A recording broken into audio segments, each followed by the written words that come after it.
Fellow Africans and citizens of the world, if there is one country in Africa, and indeed in the entire world, which has been influenced by the life and work of Marcus Garvey, it must be Ghana. The first president of our nation, the man who led us in the final phase of our battle for freedom, the legendary Kwame Nkrumah, was a self-confessed apostle of Marcus Garvey and fell under his guidance during his student days in the United States of America in the 1930s.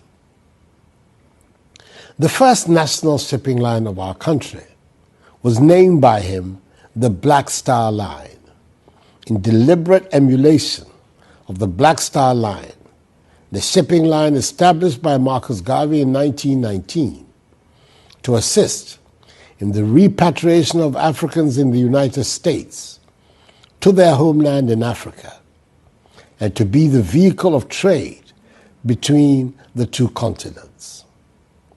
Again, the proud national flag of our country has the Black Star as its centerpiece. Ghana's debt to Marcus Garvey is thus inescapable.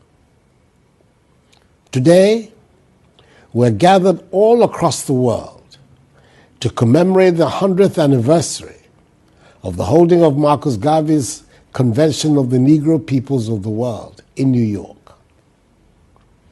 At that seminal event, the Declaration of Rights of the Negro Peoples of the World was adopted. There can be little doubt about the impetus of the struggle for decolonization and independence that this convention provided. Indeed, the convention, whose 100th anniversary we are commemorating, was one of the critical events in the unfolding emergence of the Pan-African movement. A century on, the vision of an Africa free from colonialism, which was one of the main objects of the holding of the convention, has effectively been realized, and the continent must always remain thankful for its intervention. But I have no doubt that Marcus Garvey, and indeed the 2,000 delegates who attended the convention, wanted more than just to fulfill the dreams of political freedom and independence of their peoples, important as that was.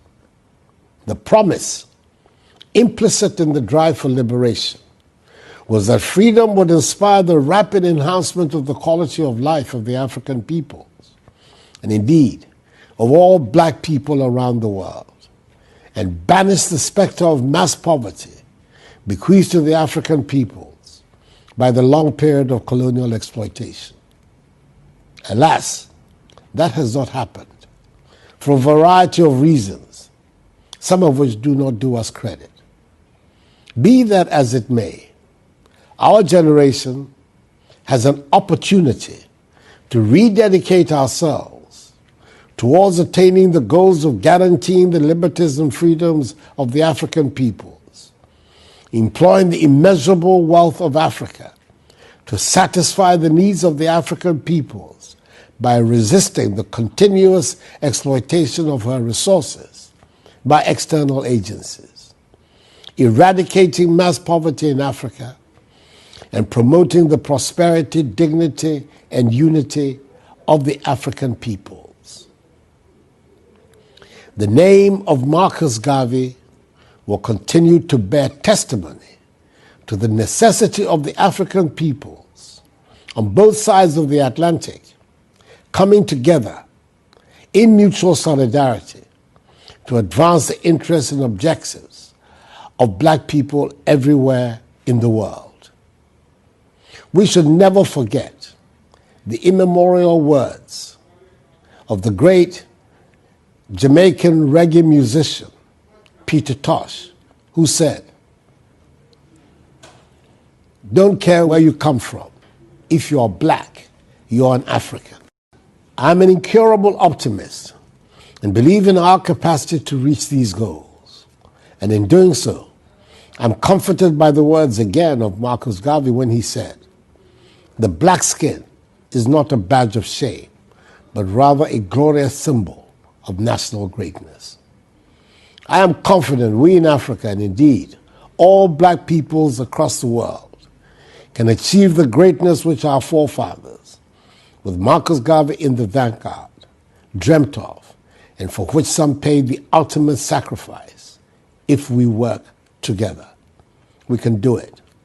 May God continue to bless Marcus Mosiah Garvey, Mother Africa, and us all. I thank you for your attention and wish you a successful teleforum.